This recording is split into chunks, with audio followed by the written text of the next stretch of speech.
Hey everybody, today we are debating which is a greater national security threat to the United States, Islam or white nationalism, and we are starting right now.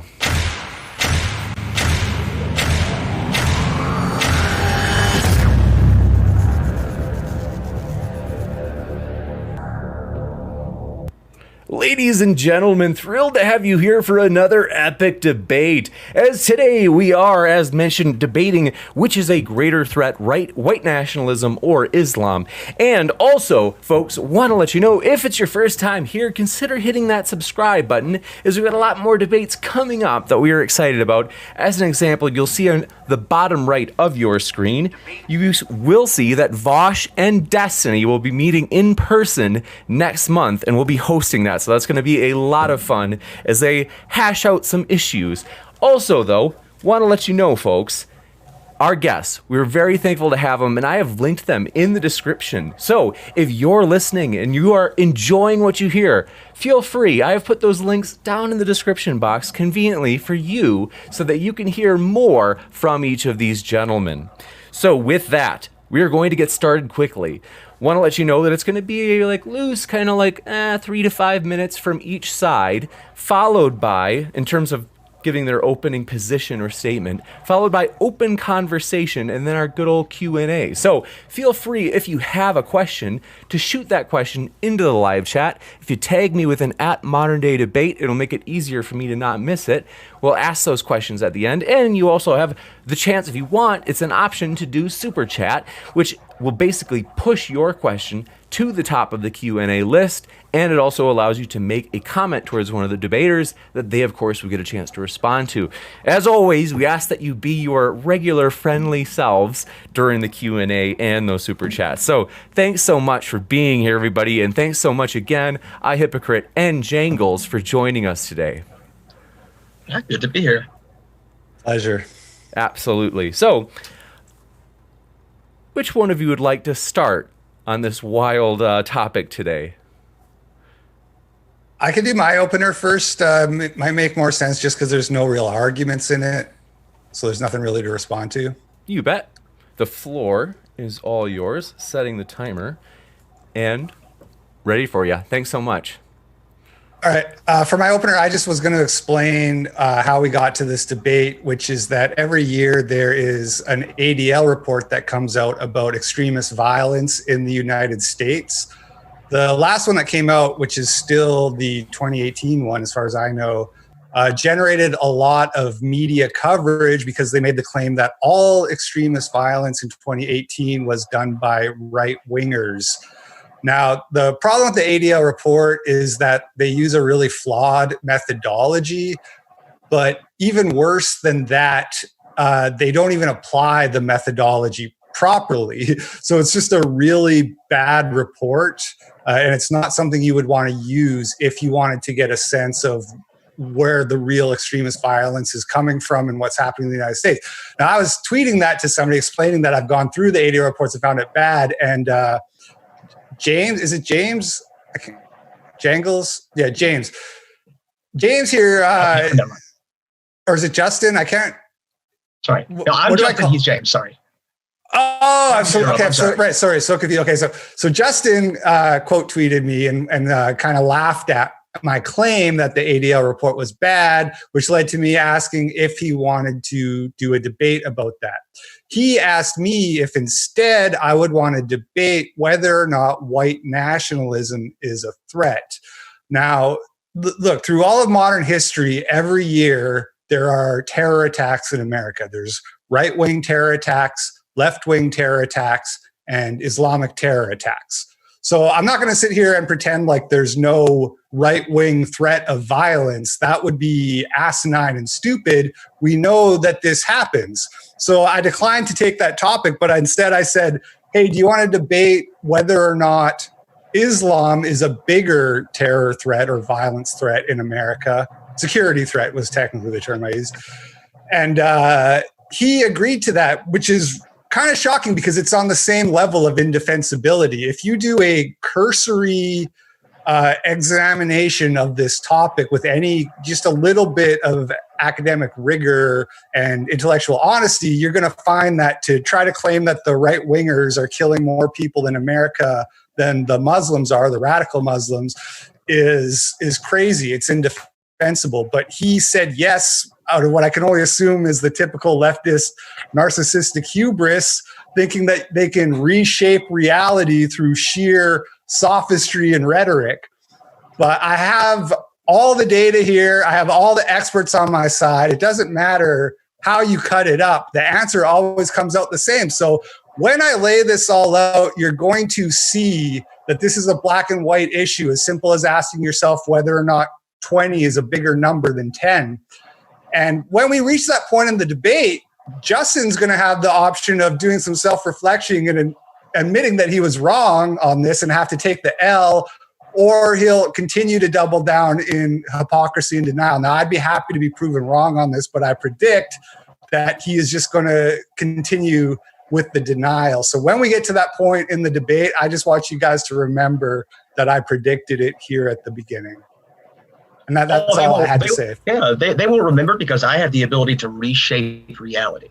Yeah, we'll see about that. Thank you. Anyway, that's all I had to say. I yield the rest of my time. Thank you very much for that opening. And now we'll switch it over to Jangle Science Lad for his opening as well. Thanks for being here. Thank you. All right. So I actually wrote mine down, so it's going to be a lot less engaging, but hopefully it's true. All right, on February 5th of this year, FBI Director Christopher Wray announced that the organization has elevated its assessment of the threat posed by racially motivated violent extremists, the majority of which are fueled by some type of white supremacy, placing them on the same footing as threats posed to the country by foreign terrorist organizations such as ISIS. According to the Department of Homeland Security, domestic terrorists have caused more deaths in the United States in recent years than have terrorists connected to foreign organizations. While a database compiled by the Investigative Fund at the Nation Institute has far-right plots and attacks outnumbering Islamist incidents by almost 2 to 1. Despite this, a Brennan Center for Justice analysis of grants to counter violent extremism awarded by Trump's DHS found that 85% of those grants explicitly targeted minority groups.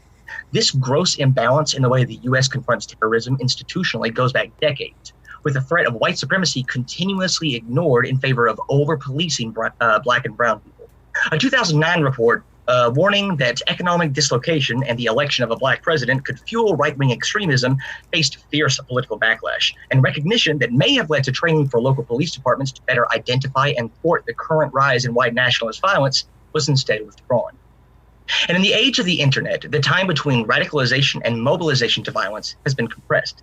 The DHS strategic framework for countering terrorism and targeted violence specifically calls out the spreading of ethnic replacement conspiracy theories on social media sites as a key driving force in several white supremacist attacks. We live in an age of online radicalization. A terrorist doesn't need to be recruited by an organization anymore. They can just spend too much time on Twitter, being convinced that the Jews are trying to breed out the white race because a Google search showed a black man with a white woman. But if an organization is trying to recruit within the U.S., which is far more likely to result in a successful attack than trying to get through 1,000 different barriers to travel here from abroad, which ideology has the larger pool of disaffected young people to choose from?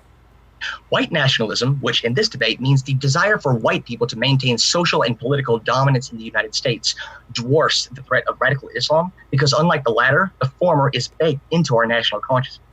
Put simply, white nationalism has roots and numbers, where Islam does not. One does not have to be a card-carrying member of the KKK to favor policies and opinions that further the goals of white nationalism. According to a book called White Identity Politics by Ashley Jardina, 30 to 40% of the white American population possesses a strong racial identity, and they're much more likely to be angry and fearful of the ongoing demographic changes our country is experiencing, as well as more likely to view politics as a zero-sum game, with strides made by minority groups coming at the expense of their own power and place in society.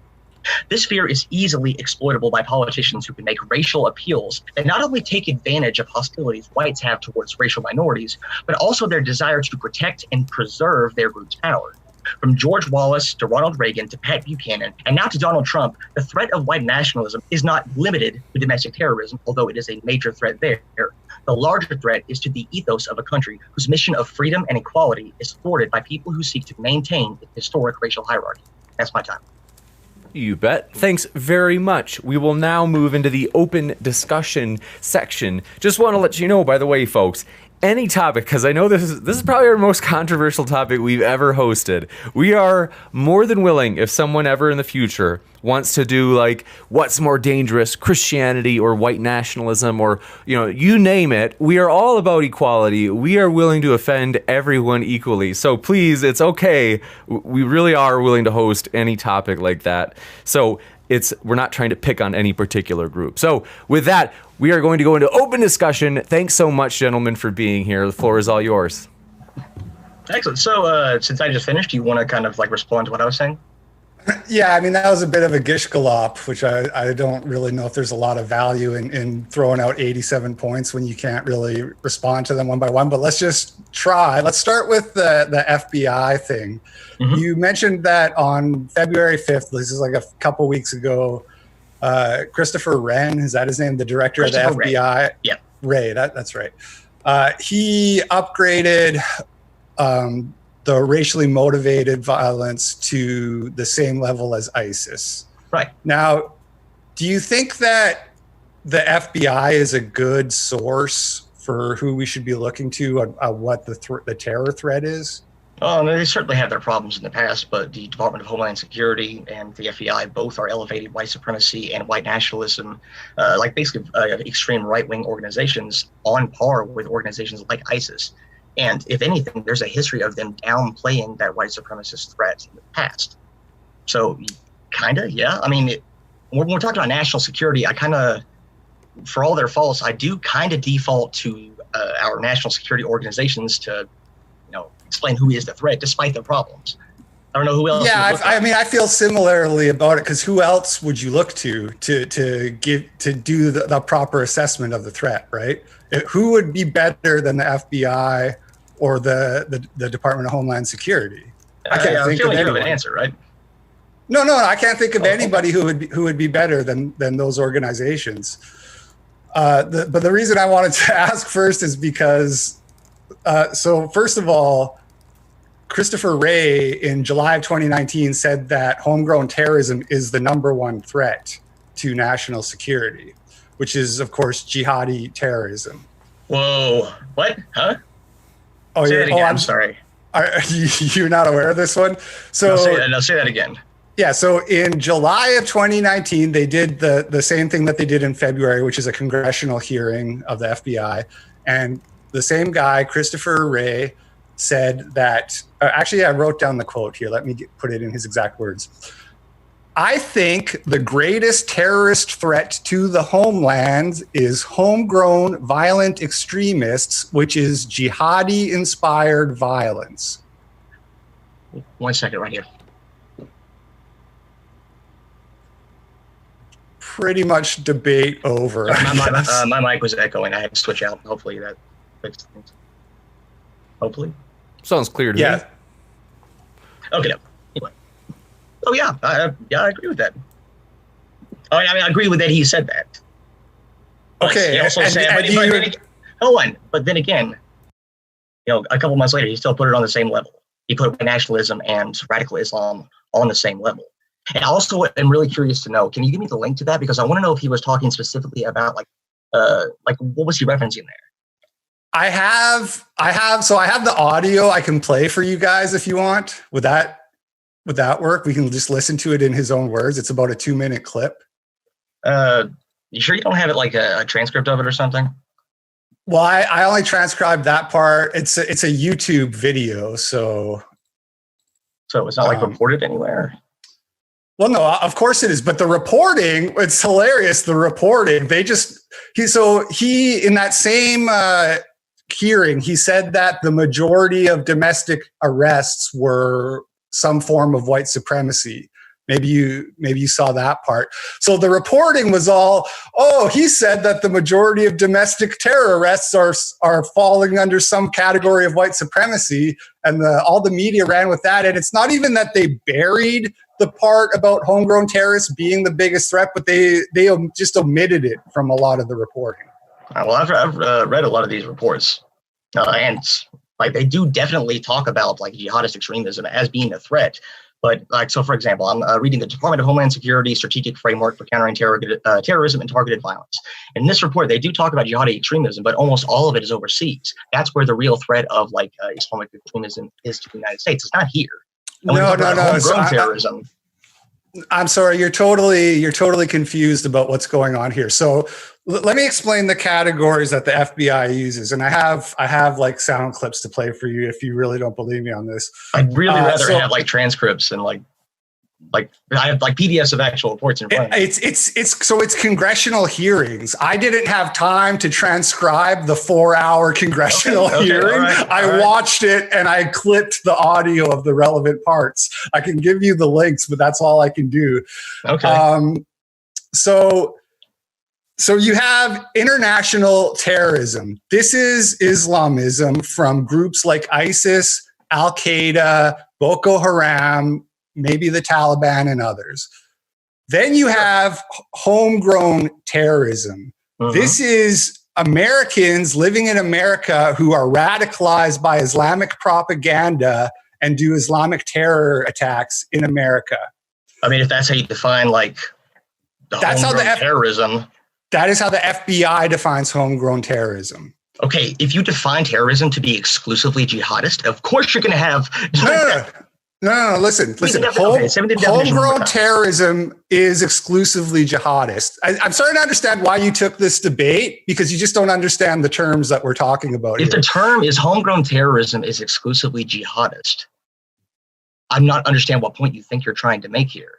So I'm going to finish giving you the categories, then I'm going to play the clip, okay? So homegrown terrorism is exclusively jihadis who are in America radicalized by Islamic extremism. Then you have domestic terrorism, which is a separate category. Sure.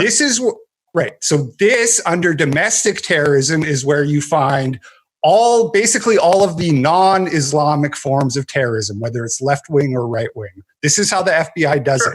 So within that umbrella of domestic terrorism, there is a category called racially motivated violence. Yes, I'm aware of that. Yeah, inside of the category of racially motivated violence is where you're going to find your white supremacist extremism, yeah, and your black identity extremists, etc. Yeah, exactly. I have that report, that exact report you're talking about in front of me. Okay, so here's how the FBI ranks it. Homegrown terrorists are at the top. They're the number one threat. Then you have the domestic terrorists and the international terrorists, which are on the same threat. You said earlier that the real threat is like ISIS, and that they've actually been lowered, and the racially motivated. Well, you said international. You said that's where the threat to the United States come from is international, but right. I'm saying like when you talk about like Islamic extremism and jihadism, the vast majority of the threat is overseas. Yeah, that's wrong. Here. It's not here. It's wrong. You're wrong. I'm going to play this through. Okay, so this is how it's ranked. At the top, you have homegrown terrorists. Then you have on the same level below that domestic terrorism and international terrorism. Inside of the domestic terrorism, you have the racially motivated, and then a portion of those are like the white nationalists. So the homegrown jihadis are way up here, and the white nationalists are down here, according to the FBI. Why did the stats not match that? They do. They don't. So if you look at the violence by any report, not just by the ADL, which you just have kind of dismissed without telling us why. Oh, I mean, you did tell us why, but it was a really weak defense as to why the ADL report shouldn't be like listened to. They also measure like Islamist as well. The number of attacks and are like far outweigh like from right-wing extremists, especially white supremacists. They've outranked. They've been far more numerous than like radical Islamic attacks. And again, it's not, the threat level is not just violence and like terrorism. It's also like I'm sure you would agree that part of the threat of a radical Islamic terrorist is the support they get from their community. And that's where they're going to take a lot of root. That's where they're going to get a lot of support that like fuels their terrorism. That kind of support in the United States is not there for jihadis like it is for white nationalists. So, no, first of all, you're wrong. Second of all, I'm worried about violence. I'm worried about innocent people getting killed. I don't know what kind of vague. I don't know why I'm supposed to be scared of support. I'm worried about people, innocent people getting killed. That's what I'm worried about. What are you worried about exactly? I'm worried about innocent people getting killed. Okay, good. So that's what we're talking about. Second of all, as far as the actual numbers are concerned, the best terror database that I found, the one who categorizes them correctly, is a website called johnstonearchive.net. And this guy, have you seen this one? I'm really curious as to why you know that's the best. Because I've looked at them all and I've seen how they categorize. Well, no, because they categorize them the most accurately, right? So shoot me the link on Twitter.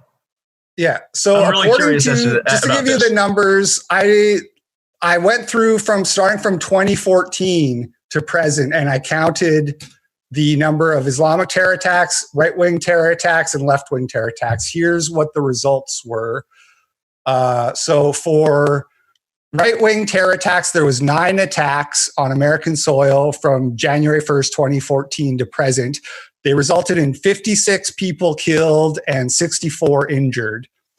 In that same time period, there was 20 Islamic terror attacks, which resulted in 105 people killed and 182 injured.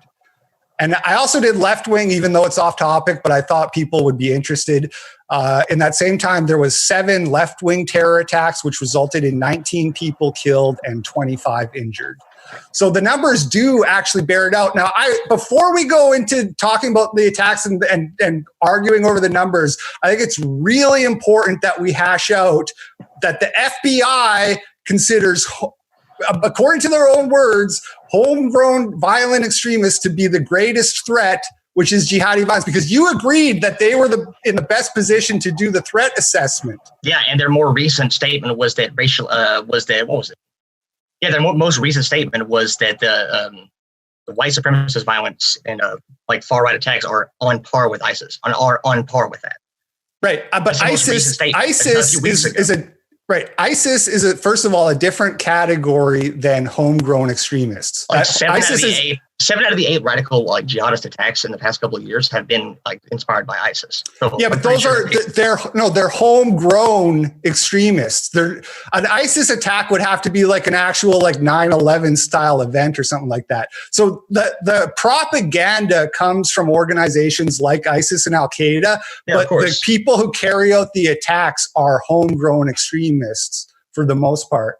Yes. But just to be clear, so you're on board with the definition of homegrown extremism, right? I don't have to play that clip for you. I've mostly been focused on the Department of Homeland Security and their definitions, but I guess I'm on board with that. But also, these are just definitions. We're talking about which one is the greater security threat to the United States. Right. I'll just read the quote one more time. I think the greatest terrorist threat to the homeland is homegrown violent extremists, which is jihadi-inspired violence. That's from 7 months ago. That's not an ancient quote. Now, a much more recent one is not that. Yeah, anyway. But I keep explaining what the more recent one means to you, and you don't seem to understand that it doesn't refute this. It doesn't overwrite this because it's two different things. Now, I have some numbers here to give you a little more context. Please give me numbers. Yeah. Yeah. So this is again from the FBI reports. So in the July hearing, the same one where he said that the biggest threat is international terrorism. He asserted that a majority of domestic terrorism cases we've investigated are motivated by some version of what you might call white supremacist violence. That was the big headline that the media ran with. What he meant was that the majority of he actually misspoke when he said that, and he corrected himself in a Washington Post article. I have the link to the Washington Post article. What he meant to say was that the majority of racially motivated extremists killings were white supremacists. So not domestic total, but just that one subcategory of racially motivated. Now I have some more numbers to put that into context for you, which is that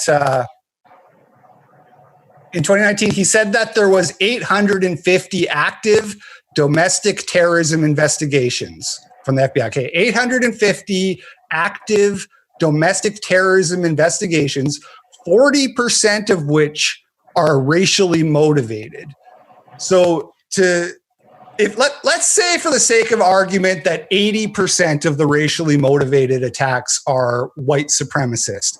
That's probably a high estimate. Like, that's a very generous estimate if you look at the hate crime stats and you also look at the fact that the FBI categorized Black identity extremists as higher threat in a 2019 report. Again, this is a very recent.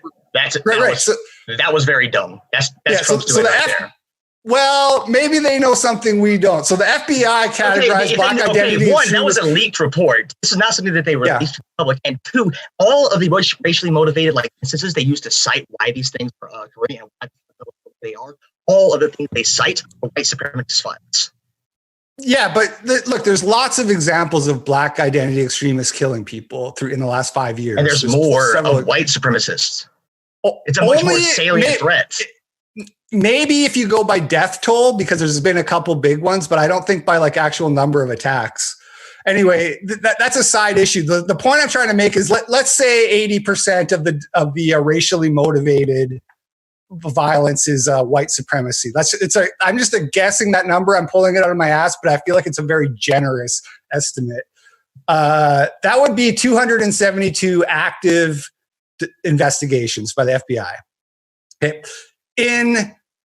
Now, this is in the February hearing, the one from 2 weeks ago. He said that there are over 1,000 active investigations into homegrown terrorists right now. Yeah. So that's 4 times as many jihadis being actively investigated. Wait, are you assuming that the rest of them are all jihadis? No. Homegrown means jihadi. Okay. We established that. I can play the clip for you. I think we should listen to the clip. I think it would be good for everyone. It's only 2 minutes. All right. Some of that reason is because they are vastly more over-policed than white people. More than 80% of all of the funding, the grants, especially that the Trump administration has given. And since 9/11, almost all of the grants given are policing communities of color, are going into Muslim communities and policing them. So, of course, they're going to catch more potential terrorists, and they're going to miss a lot of white potential. So this is the same kind of thinking you can rewrite reality with rhetoric and sophistry. I just gave you a stat. No, but listen, here's the problem. I just gave you the terrorist attacks and how there's more Islamist attacks and more Islamist deaths. So if there's all these white terrorists running free, we'd have way more white terrorists. You just lied to me. Okay. The Department of Homeland Security, since 2014, let me get my notes out of here. Let's see. Since 2014, there have been 8 lethal attacks from radical Islamist terror. 8. Since 2014? Since 2014, claiming 83 lives. Give me the link. This is the DHS Strategic Framework for Countering Terrorism. Let me see if I can find it.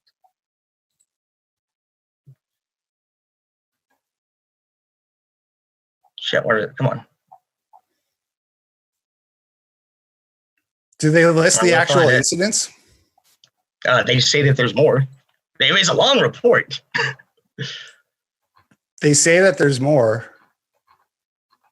Now, is the Department of Homeland Security going to lie? Especially, are they going to lie to make the are they going to lie in favor of Islamic extremism? What the hell is it? Well, no, I'm not saying they're going to lie, but they might be using a much stricter definition. They might be using ones where it's met the legal threshold, right? Which whatever other thing you referenced earlier is not going to be using a strict definition like that, right?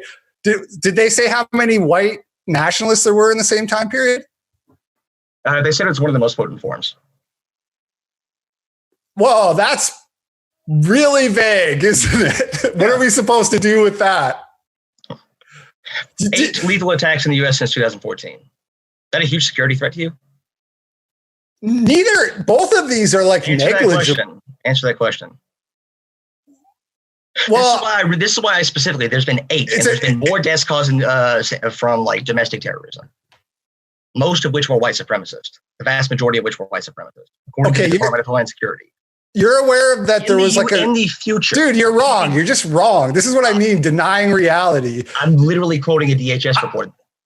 Right. Do they tell me they at least classified the Orlando killing as a terrorist attack? Yes, they did.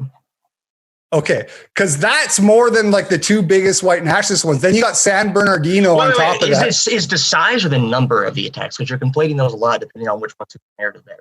It's the size, it's the number, and it's also the thwarted attacks. Let's talk about the New Mexico compound where they found like a military-style compound where 5 Muslims were training children to be school shooters in 2018. Let's go instance by instance, and let's see who can name more instances. I have a list of white supremacist violence from 2018 and 2019 in front of me. You want to go individual instance by individual instance? Oh, you picked the last 2 years only. How convenient. How convenient? Yeah, because the whole point, I got these individual instances. I want broad data. Because we can list from only 2 years, huh? What an interesting coincidence. Whoa. You went from. I could have gone longer. But you didn't. Yeah, I didn't because they don't matter. I went from 2014, and so did I. And you think 2 years is a good sample size for a question? No, like I'm not. The entire purpose of getting these individual stories is they don't tell us much. We need to get broad data, and what I'm going through. Right. Department of Homeland Security is my main source here. There's also another source. Let's see. A worldwide threat assessment of the U.S. intelligence community. So this one also says that white supremacist violence is on the rise. And specifically, let's see. I highlighted this in my notes. Where is it? Why am I so bad at finding things in my notes? Dude, you haven't provided anything substantial. You said the FBI was a good source, and now you're in denial. You're just rejecting what they said. No, I'm not. Well, first, you're just telling me what they said, and you have a clip. I will listen to that clip later. Put it in the chat if you want. Let's listen to it right now. This is from February. The clip is from 2 weeks ago. Okay. All right, play it, sure. I'm not denying anything. All right, let's listen to this.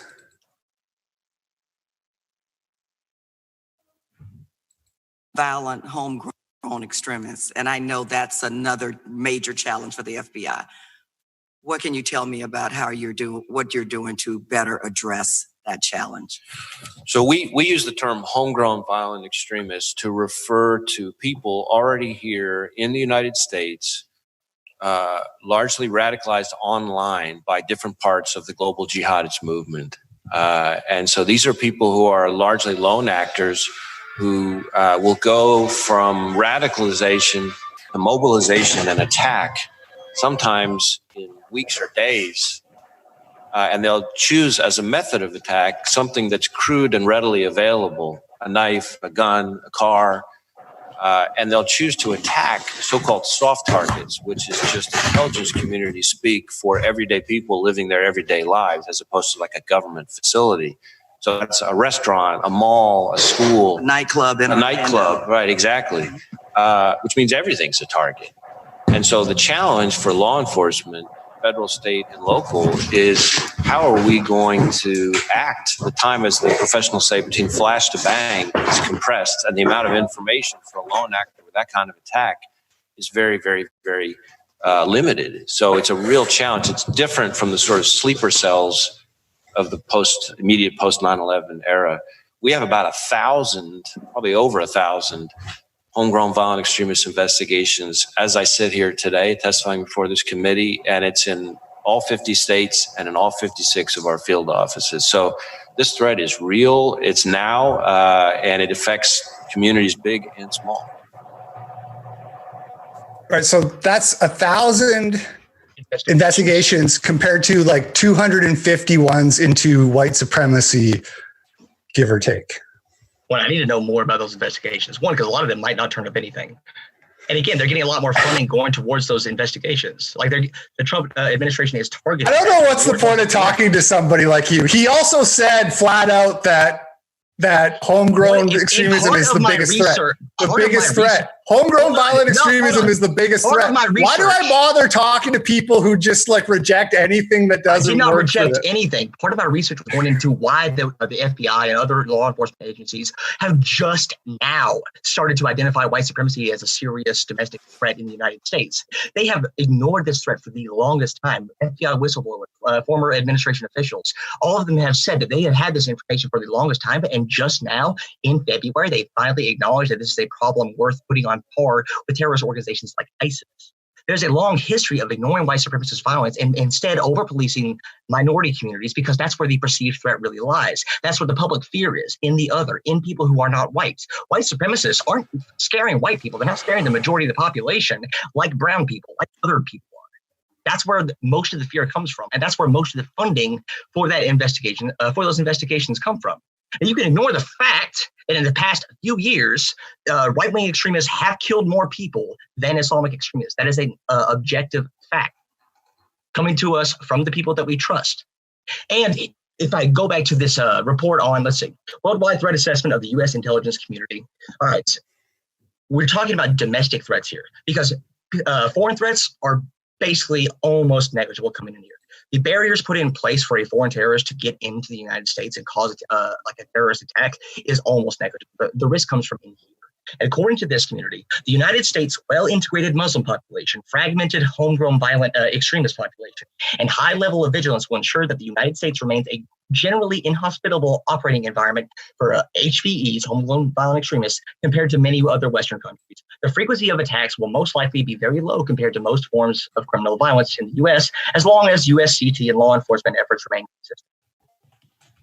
So they're putting that threat as you're comparing Islamic terror to crime, to like violent crime. That has nothing to do with white supremacist terror, man. Come on. No, they just said that the U.S. Muslim population is very well integrated. The U.S. Muslim population is actually more progressive than the evangelical population. There's a lot of stats. So Pew Research says that no one cares about this shit. We're here talking about people getting killed in terror attacks, and you want to tell me about like views on homosexuality or whatever? What was your debate topic that you proposed to me that I did all my prep for? I want you to tell me what you said you wanted to discuss. One sec. What is a bigger security threat so sorry, to the United States? Forgive me. Forgive me for interrupting. Jingles Science. Someone just said that it was a little bit harder to hear you. If you're able to just turn your gain up just a bit, there's not much I can do on my side. Is that a little bit better? Yes. Thank you so much. Pardon my interruption. Thanks, guys. So I've been giving you the benefit of the doubt for the longest time. I want you to tell me the topic that you proposed to me a couple of weeks ago when you said we wanted to discuss this. What is the biggest security threat to the United States? Go on. Islamism or white nationalism? Yeah, Islam or white nationalism. If we're talking about Islam, pretty sure I said Islamism. No, right. So no, we're talking about security threats. So I don't know why you're bringing up like who's more progressive, the Muslims or the evangelicals. Like this is so weak, man. It has nothing to do with what we're the actual topic. Was Islam. The topic was Islam versus white nationalism. The topic was Islamism. Islam. Go back to I can post screenshots of this. Go back to our what you went over. You said white nationalism versus Islam. You did. So I did a lot of research on like the opinions of the Muslim community, and the Muslim community in the United States is very well integrated. They are not a threat to the United States. White nationalism, on the other hand, is also very well integrated into the American history. It's baked into our ethos. I told you that 30 to 40% of Americans have a strong white racial identity.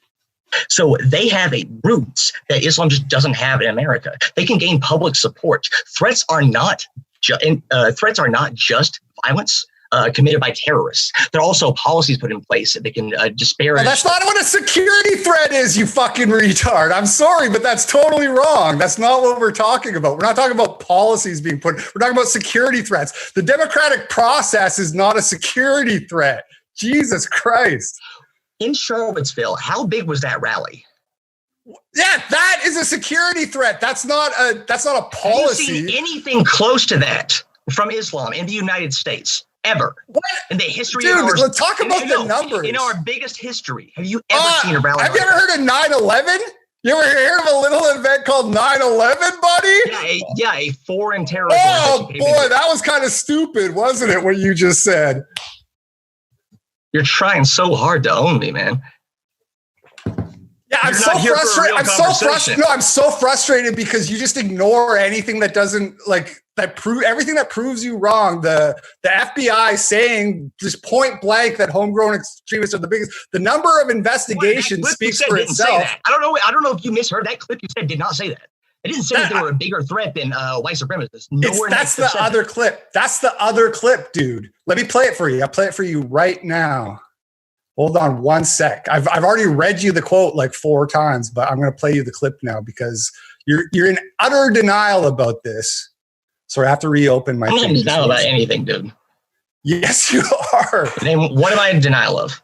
So while this is opening, let me propose something to you that this will really prove that you don't put your money where your mouth is. You claim that the reason that there's more investigations into Islamism is because of the funding, right?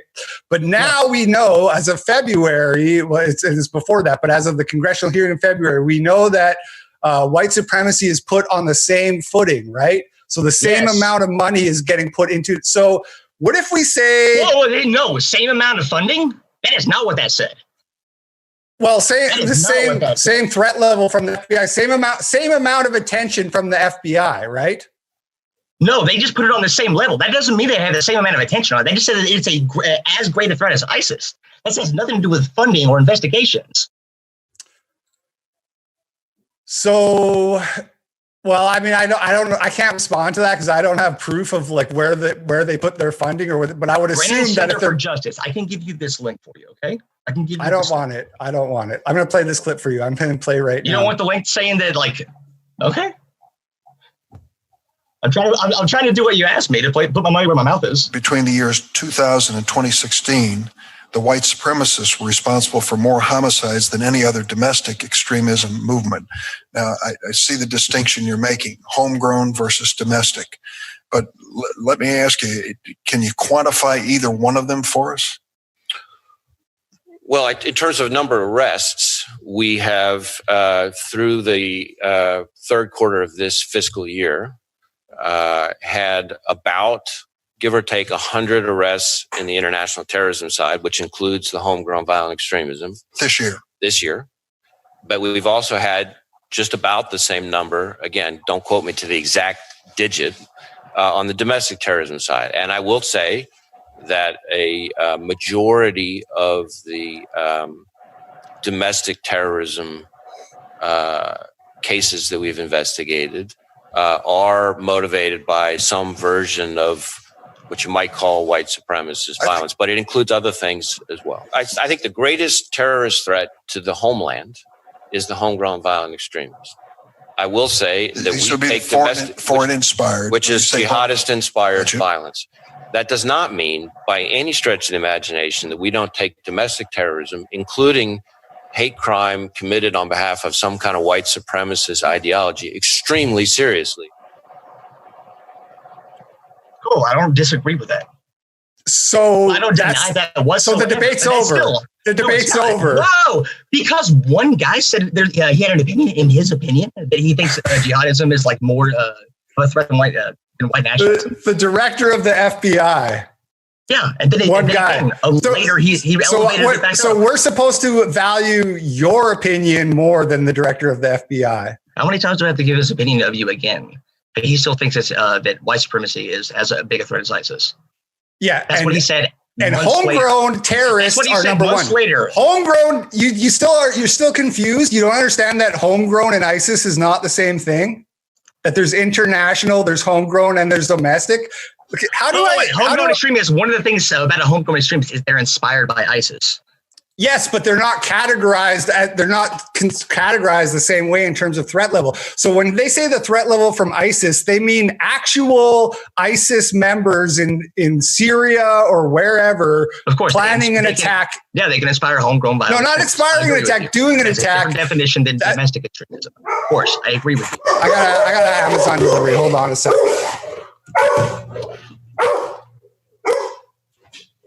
These little kids, come here. This happened last time too.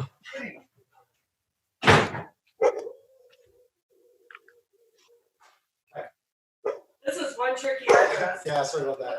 Thanks.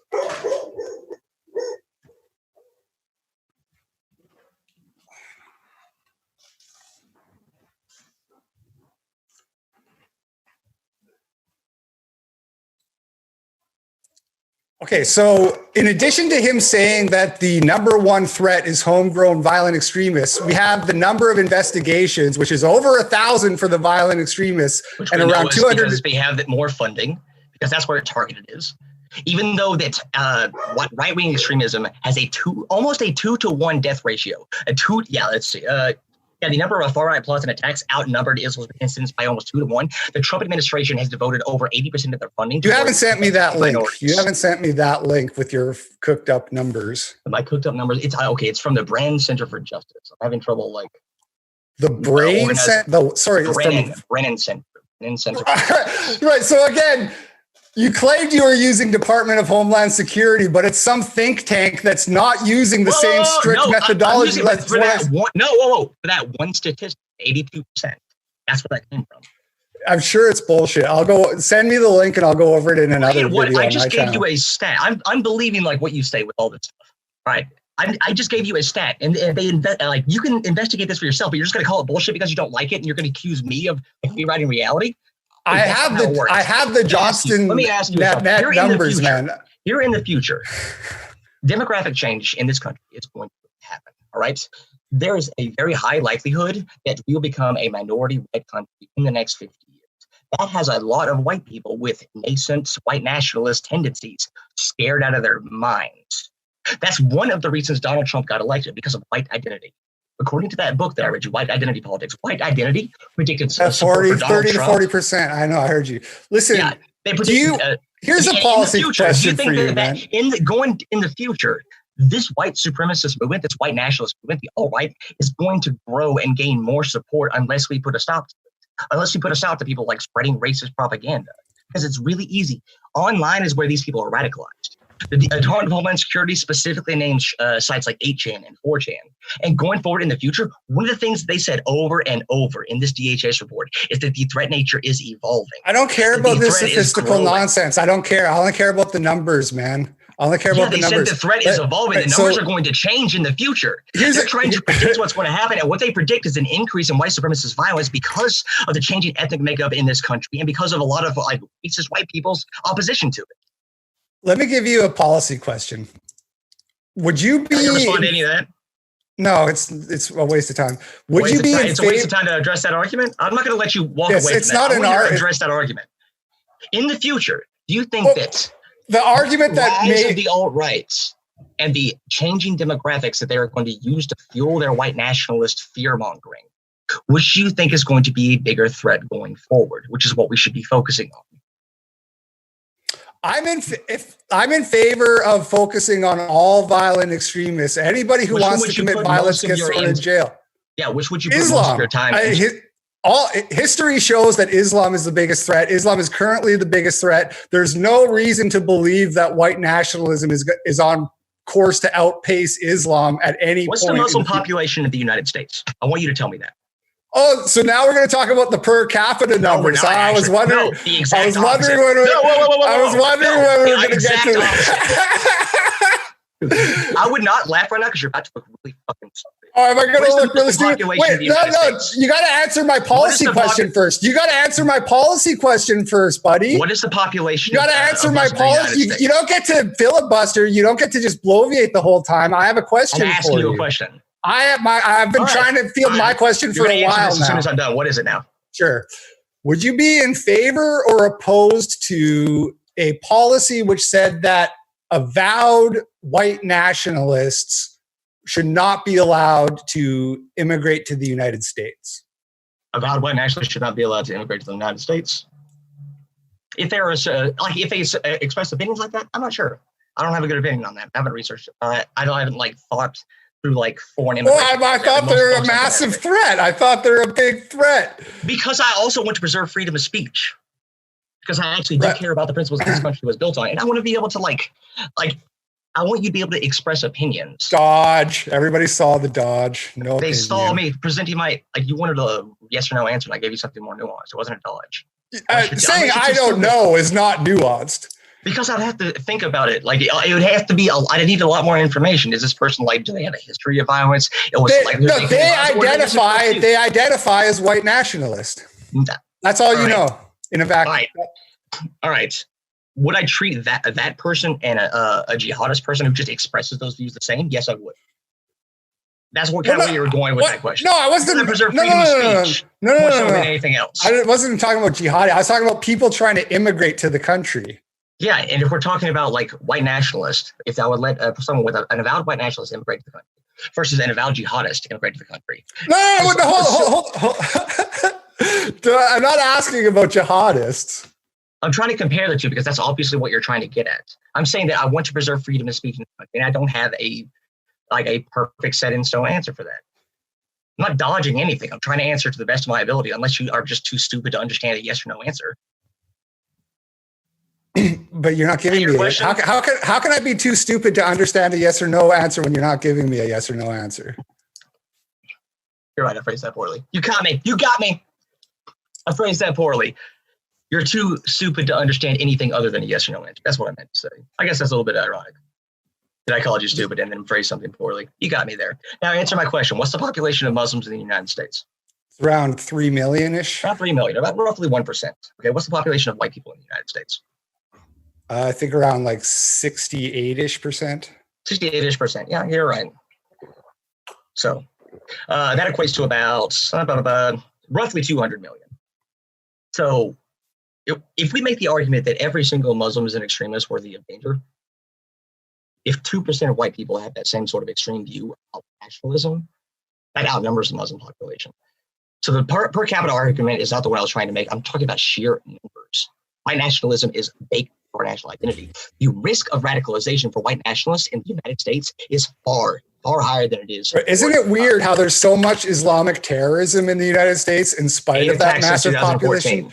I'm going to read. I'm sorry, but I have to read you something now, starting from 2014. Here's the actual. The FBI also the FBI also counts hate crime statistics. That's also a form of white supremacist violence. Not terrorism, it's targeted violence, but it's still something that's worthy of they're also less likely to if a white person engages. It's not 8 attacks since 2014. I have all of the attacks since 2014 written down right here. I can read them. Sure. What were the attacks? Okay. On September 24th, 2014, somebody beheaded a woman and stabbed another woman at the Vaughn. Just give me the numbers. How many attacks are there? 20. I already gave you that. Okay, 20 attacks since 2014. Yeah, that's bad. Obviously, we want to stop that. There's been more attacks. There have been more attacks, a 2-to-1 ratio, since 2008. No. For right-wing terror attacks since 2014, there's only been 9 attacks. And that's including a couple of libertarian sovereign citizens in there. Those aren't even all white national. From? JohnstoneArchive.net. I've gone through it. I don't trust your ability to read data based on our last discussion. I've looked at every item. 40 years ago? I've looked through everything on this list, and he classifies them properly. He classifies them properly based on what you want them to be. I don't trust your opinion. Based on what the evidence shows. I want something that's peer reviewed or from a reputable organization, not some random website you found on the internet. Oh, what the Brain fucking Trust for Justice or whatever the hell Brain Center for Justice. Yeah, that's reputable, right? But this guy who's got three BAs is not reputable. An actual institution, there might be problems with it. I haven't done extensive research on whether or not they make mistakes. But it's more reputable than a random website that you found. It gives you the numbers that you want to see. Give me the link to what they're, and I'll just skim through it and find shit that they've misclassified to push an anti-right-wing narrative. It'll take me 2 minutes. Very, very honest of you. What happens if there's a narrative against Islam in this country? And they're just trying to push a narrative on you and you it? So what are you saying? The media is lying about what happens in the reports, and that the FBI and the police are lying in their investigations? What I'm saying is, if you give me something, things we don't like. Yes, I'm saying, if you give me, Okay, here's a question for you, because like there was like another terror database I looked through where they classify Stephen Paddock as a right-wing terrorist. That's the Las Vegas shooter. Yeah, I also read that Stephen Gorka, Smashing Gorka article. I'm not following what you mean. All right, so we're way more likely to classify terrorism if it's performed by a brown person. All right. We're less likely to classify terrorism if it's done by a white person. So the investigations, like I said, most of the funding goes in investigating minority populations, despite the fact that the numbers I feel like you're dodging the entire point I was trying to make, which was, is the Las Vegas guy a right-wing terrorist? Hold on, I found it. I said no. I said no to that. Okay, so the only way you're going to get the kind of numbers that you're talking about is if you're taking people like him and putting them in that category. Why do you assume that that's what they did? I don't know that. I'm not familiar with the very specific Brennan Institute or whatever, but I've seen other. Also, that would just be one attack. This just goes by a number of attacks, not necessarily deaths. And we already know that deaths caused by white extremists, like domestic terrorism, outnumbered that of homegrown violent extremists by a lot. No, that's not true. Maybe from 2018 to present, it might be true due to like there being a couple big attacks. But if you go from like 2016 to present, it's not true. I'm going by 2014 to present. Yeah, and if you go by 2014 to present, that's not true. You keep saying that, but it's just not true. See, the problem is cause more deaths in the U.S. How many times do I have to keep voting? So here's what we have to do. We have to actually go through every attack and see who's right and who's wrong. That's the only way we're going to get to the bottom of this. Are you willing to do that? I'm willing. I got time. Buddy. Based on your like random website that you found? No, I want actual people who are capable of like. Well, no. I have my source. You have your source. Let's compare. Let's compare lists one by one. See who's right and who's wrong. Why are you afraid to do that? I'm not afraid to do that. It's really weird how you don't want to do that, buddy. It's not looking good. You're trying so hard, man. You're trying so hard to win this. I won as soon as the director of the FBI said I was right. You're just in denial about that. He also said that there's 4 times as many investigations. We already know that that's where the funding goes, so of course there is. Okay, here I have a proposition for you. I have a proposition for you because since you're obviously going to dodge on actually going through the attacks one by one because you know how stupid you're going to look when you try to justify things as being right wing that aren't actually right wing. So here's a proposal. I think it's right wing. It's not. Well, you're using data. You're just going to cite data that does that without showing anybody what the data is. We both know that if a brown person committed like an attack and they found ISIS propaganda in their apartments or in the place they live, you would absolutely classify that as an ISIS terrorist attack. Yeah, but if a white person were to go out and kill somebody and we found a white supremacist propaganda in her apartment, we'd be like, well, that's not proof of anything. We both know you would. No. It depends. Are they killing random people, or are we talking about like fucking domestic violence? Here's your litmus test. It depends on the context of who they're killing to be able to really judge that. Here's your litmus test: the Marjorie Stoneman Douglas shooting, Nicholas Cruz. Was he a white supremacist? No. And that's why. That's why we can't do it. That's what he's not ideologically motivated. He had swastikas carved into his magazine when he was shooting people. If that was an Islamic person, if that was a Muslim person and they had like some fucking Muslim symbol into like the carved into the magazine with their gun while they were gunning down random people, you would absolutely not extend that same level of charity. That's what we're not going to do because you are fundamentally incapable of like treating Muslim people and white people the same. I'm not saying that Nick that he wasn't like fucked up, but he wasn't motivated by white nationalism to do his killing. We both know that he had a swastika. And white supremacists, or any like continually was on like white supremacist forums, had a history of saying white supremacist forums. Had a Nazi carved into the. I think it was like an Instagram group chat. Holy shit! The charity that you're extending to this white supremacist murderer. I don't fucking like that guy. He's a piece of shit. But listen, he had what would be the closest thing to a manifesto, which was his videos that were on his cell phone, right? Are you familiar with those? There is no way you would extend this level of charity to a Muslim person committing a crime. There's absolutely no reason. Well, look. At the end of the day, I can give you Nicholas Cruz, and it's not going to change the tally. Like I'll just give you that one. It literally just did change the tally. Well, yeah, it'll change the tally, but it won't change the result. It won't change the result of who's got more attacks and more deaths on their hands. Okay, awesome. Yeah, so I'll just give you that one because I'm not going to sit here and fucking haggle over one guy, even though he wasn't ideologically motivated. All right, so I sent you the Brennan Center article. Is there anything that you can see with that? Anything that you really don't like about the article that I just sent you? That article is also in the live chat, folks. I'll put it in there again, but so far I've put in one for Hypocrite and then one for. So this one's the one about the funding. This is just about funding. No, okay, so, I want your source on where you keep saying that the white nationalists do more terror attacks. Where are you getting that from? Okay, let's see. I got that from the investigative fund of the Nationalism. Let's see. You got it from what? This is the thing you just gave me is from June 2018. Yeah. Okay.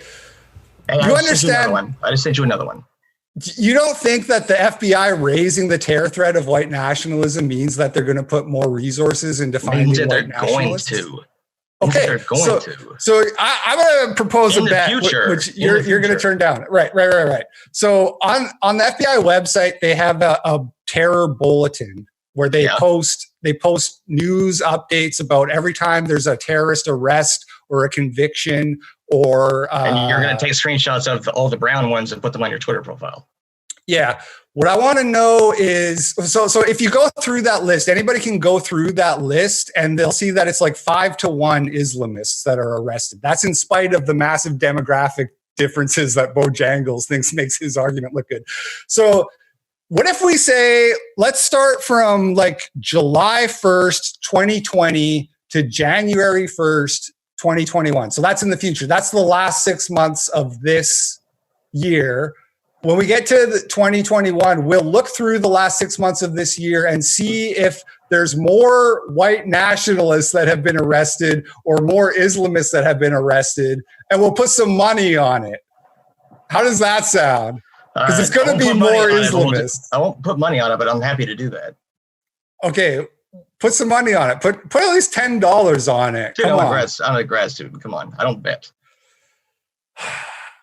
Yeah, sure. Let's do that. Okay, let's look into the data. Let's look to see if they're proportionally policing people. Let's see if Let's see if the funding for finding white supremacists goes up with this with this new FBI directive. Let's see if the funding goes up.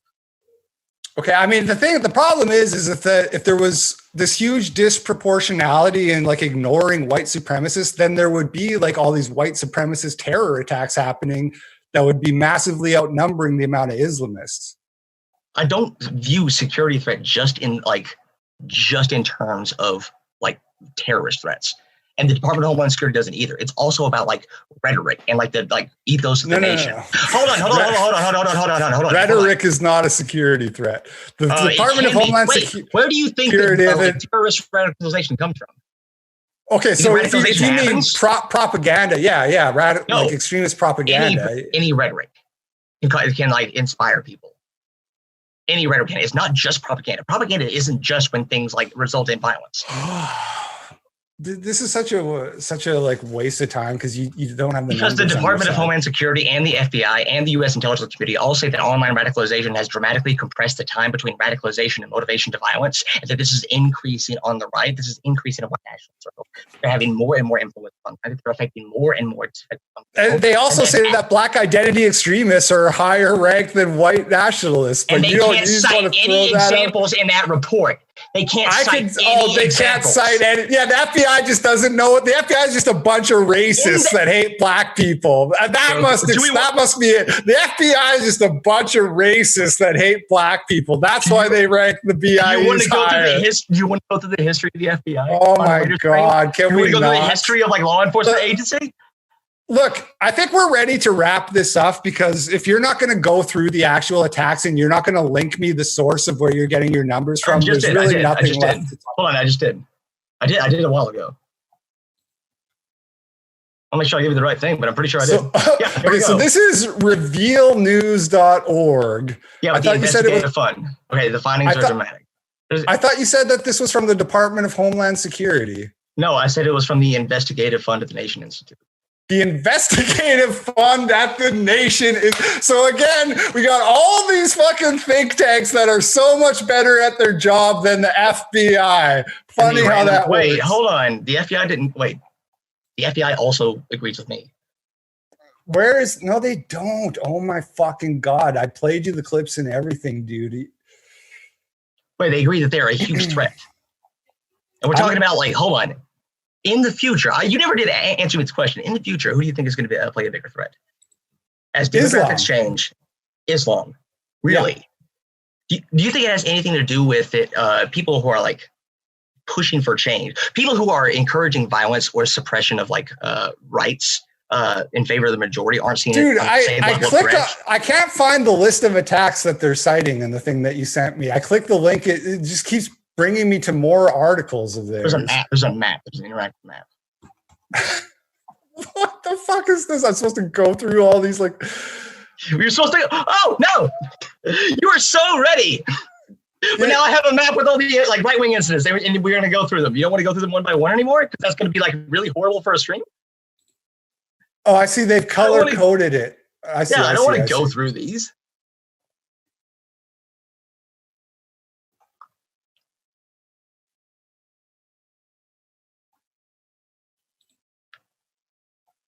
Like, I don't want to, like, you can go through each one of those individually. You can make a video on it if you want. I just gave you something to debunk. I just gave you some content. Yeah, I will. I will do that. Okay, I'm just really interested in why you are, like, really focused on, like, especially in your, like, Twitter presence, why you only post pictures of brown people doing crime. I don't know if you, like, caught it. Dude, this is bullshit. I came here to debate security threats between Islam and nationalism, and now you're like, just going to sit here and call me racist. Well, you are, but that's not my argument. I'm saying that you can be part of that online online radicalization that the FBI and the Department of Homeland Security. Oh yeah, like a big threat. Right. I'm helping people get killed. Right. Okay, I'm done here. I'm done. I'm done, man. I'm fucking done with you. You're a clown. I'm a clown. You want to do super chats, James? Because I'm gonna bounce. We can run through some questions for the Q&A, folks. Thanks so much for your questions. Appreciate it. And Stupid Whore Energy, thanks for your question. First, she said, in a 2014 survey by police agencies, one of the changes from when it was done in 2007, so 7 years earlier, was for Islamic extremists, which dropped from the number 1 to number 2 position, replaced by sovereign citizens, many of whom are white supremacists. So it's a survey by police agencies. Police agencies are consistent in saying that the FBI specifically was very slow to address the white supremacist threat. That's why that story from the FBI, that's why Christopher Wray coming out and saying that white supremacy is now on par with things like ISIS. That's why that was such a big deal, because they were ignoring it for so long. Local law enforcement agencies, like critics and academia and stuff, were saying that you are not taking this threat seriously enough.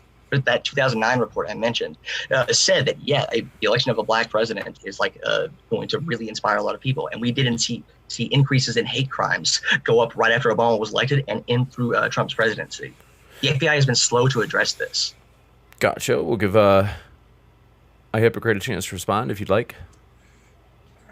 Sovereign citizens and white supremacists are two different things. There's black sovereign citizen groups, like more sovereign citizen groups. What do you think there are more of? What? What do you think there are more of? Funny enough, if you go to the SPLC heat map, there's more black nationalist organizations, according to the SPLC, than there are white nationalist organizations. Let's see that. I'm real interested in that. There was like 5 last time I checked. I could be wrong. I could be very wrong about that. Gotcha. Let's see. I gotta find the exact page. It's like, what is it? I think it's just like hate group. If you just Google like hate groups SPLC or something like that. So we do trust the SPLC. No, I'm just saying it's ironic that according to a left-wing anti-white organization like the SPLC, they would say that there's more anti-white organization. I think I have it on my phone. If you go to his Twitter, the actually. mask will already be off, but he's letting it slip here too, just for your benefit.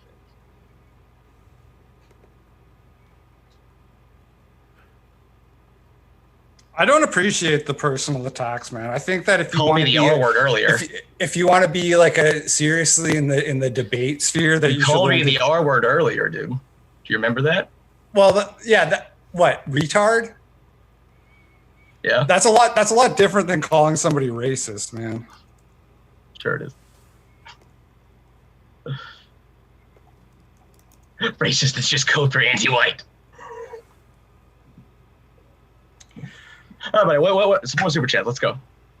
Next Yeah, up, I'll try to find it. Pull up the super chat. you bet. Jeremy Pace, thanks for your question, super chat. They said, in the last century, who has more terrorist attacks in the U.S.? Islamic terrorism or white nationalists? The last decade, In the last century. last century. Oh, depends on whether or not you like classify the KKK as a terrorist organization, which I don't think they do actually. KKK terrorist organization. I would actually probably guess white supremacy.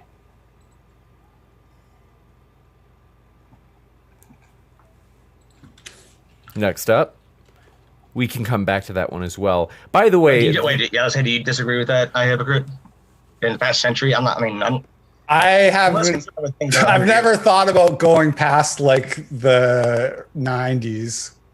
You know, I don't really have an opinion on that. Yeah. If we talk about organizations, right-wing terrorist organizations are growing. Yeah. Like Islamic, like terrorist organizations are not.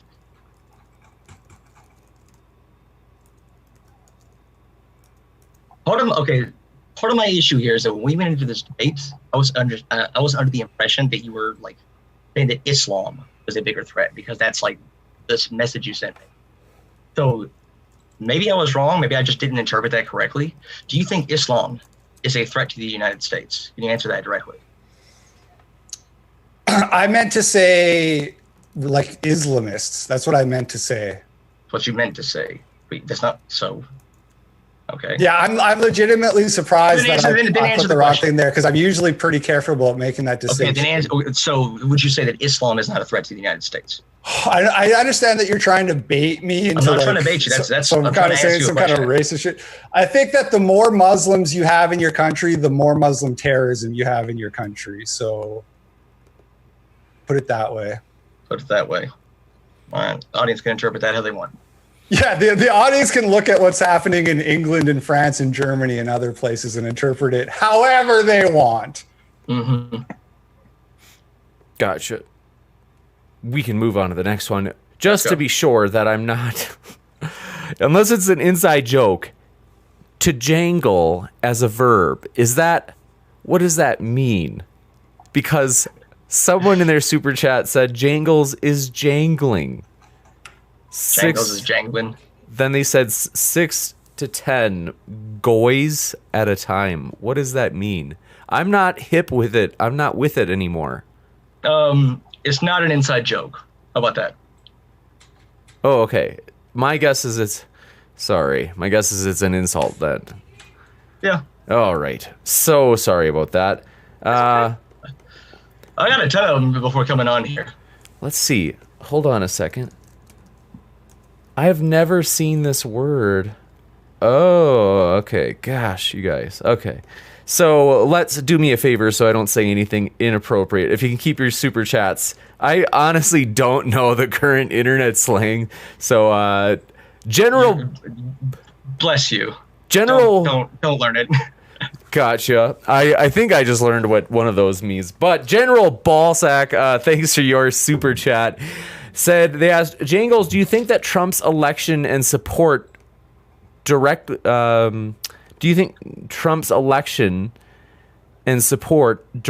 lead to white nationalism? I'm not sure that they lead to white nationalism. It could certainly exacerbate it, but it's more likely that a sense of sentiment of white nationalism led to Trump.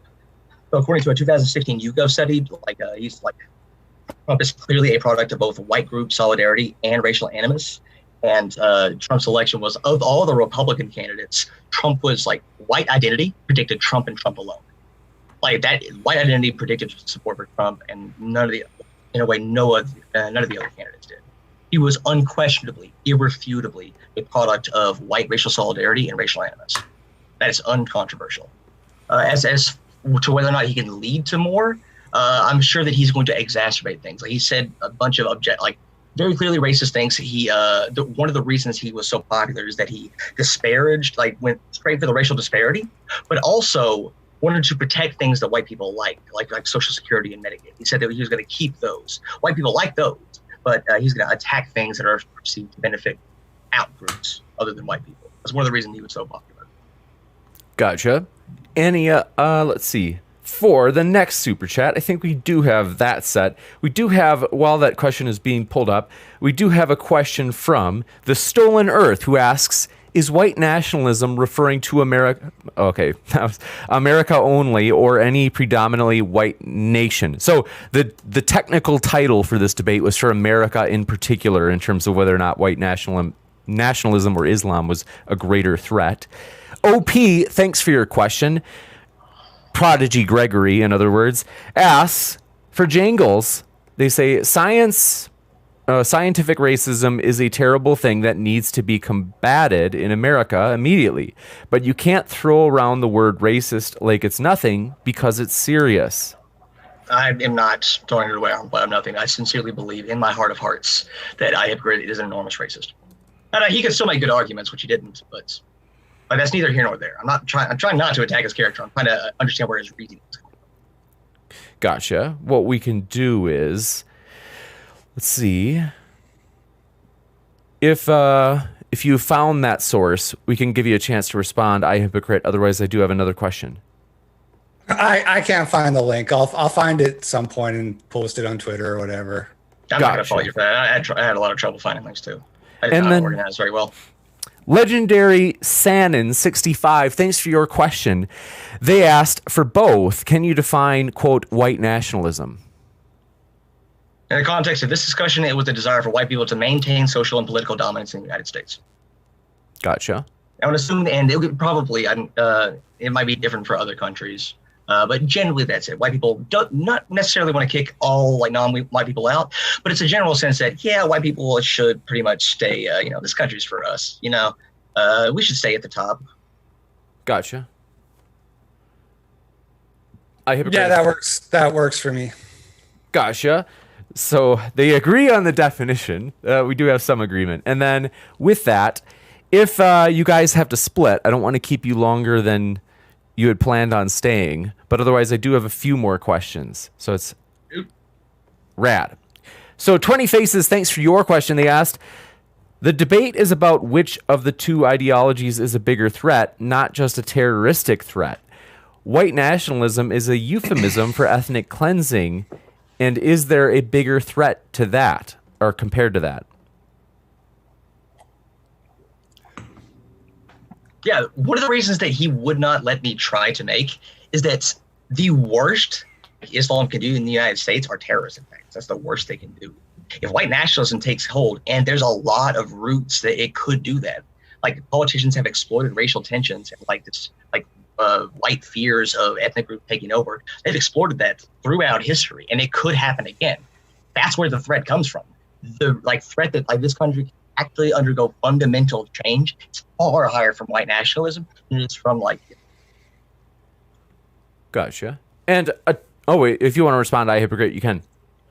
Yeah, we're going to elect Hitler and start sending people on trains to gas chambers. So, God, it has to get to that level. It's just around the corner. It has to get to that level before it matters. You're right. Let a few hundred Muslims into the country and see what happens. A few hundred, probably nothing. A few hundred million. A few hundred million. Yeah. You have to take it to 100 million. Attila the One, thanks for your question. They asked, do the debaters agree, though, that both ideologies are real problems? You want to go first?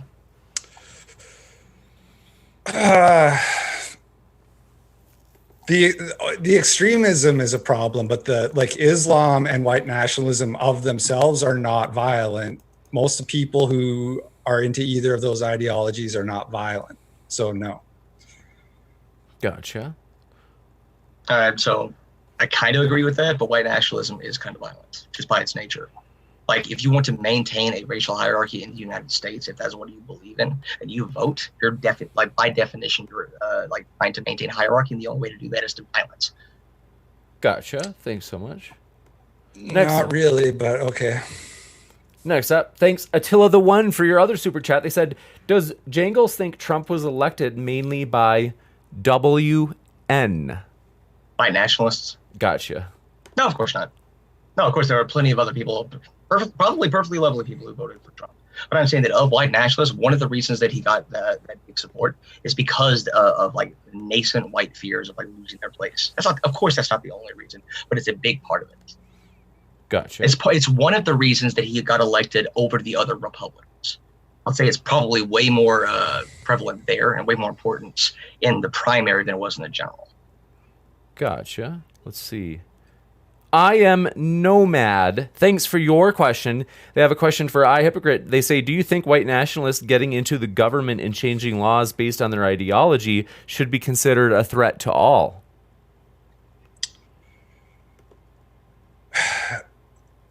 I mean, that's like asking if democracy is a threat to all. I don't know. I believe Not in actually asking that. democracy. It's not actually asking that.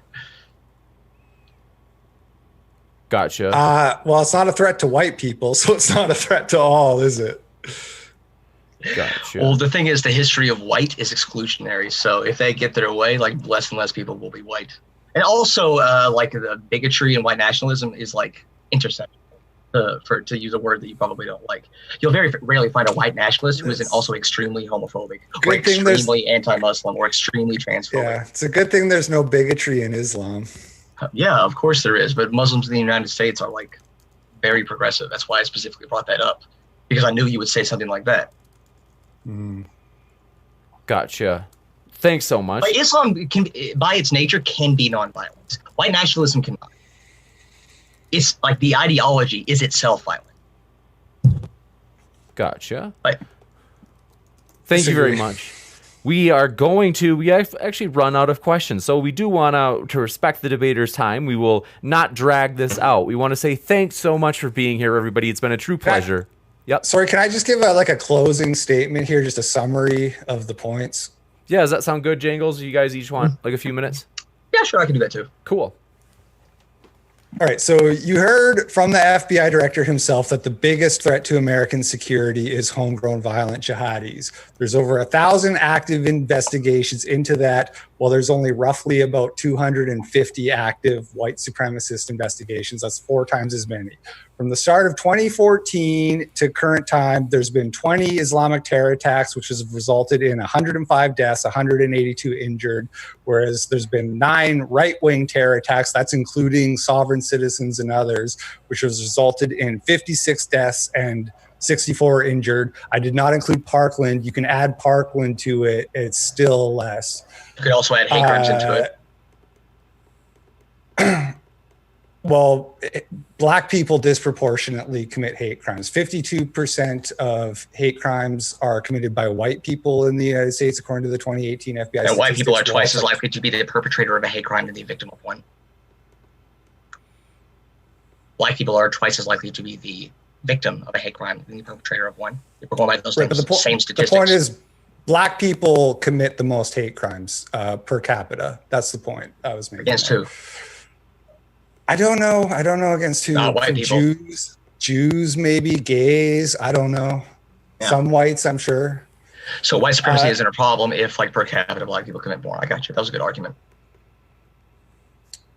So the FBI also ranks Black identity extremism as a higher threat than white nationalism. And they can't name any. One sec, just to give I Hypocrite a chance. And I'm sorry, you're right. You're right. I'm sorry. I guess what we'll do is we'll give them the few minutes uninterrupted, and then in your last few minutes, in your wrap up, we can give you a chance to respond to these. Yeah, that's fair. I apologize. You know what? I'm done. Gotcha. So we, with that, may want to wrap up. We want to say. Oh, can I give a little pithy? if you want to do one about the same length, although to be fair, it's hard for me to stop Hypocrite from jumping in a few times because it was. No, I'm fine with that. I'm absolutely fine with that. So what Hypocrite really wanted to do here was to define the security as like narrow as possible. He wanted to make sure it was just like terrorist attacks and violence, and it completely ignored, because he knows that if he actually goes by like ideology and like potential for threats and like the potential to grow in size, he knew that he was going to get blown out, and he kind of was anyway. So white nationalism has roots in America. It can grow just by looking to a fictionalized version of our past. In fact, white nationalism, to a certain extent, white supremacy is still baked into our current structure, to our current laws, to our current like ethos. I didn't even get into a lot more of the studies that I had, but like we still fundamentally view white people as more American than anybody else. So white nationalism is nascent in a large part of the population. It's been getting better, but unlike what his videos say, you can stop progress. And if there are too many people like hypocrites, like people who spread like racist propaganda on the internet, those people are going to encourage more violence, more division, more othering of people who are very much just as American as you and me, just not having to be white. Gotcha. With that, we want to say, folks, first, very thankful to have our speakers here today. They're both linked in the description. So if you're like, I want to hear more of him or him, well, you have your chance. Those links are waiting for you down below. And also want to say thanks everybody out there for your questions. It's been a very interesting one. We've never had this topic before. And so thank both of these gentlemen for coming on here, as they have come up with a truly interesting topic. So thanks again, guys, for being here. Thank you. I will never debate this guy again who slanders me during the debate. I will never talk to you again, you fucking piece of shit. Goodbye. Gotcha. Well, we hope you all have a great day. Keep sifting out the reasonable from the unreasonable.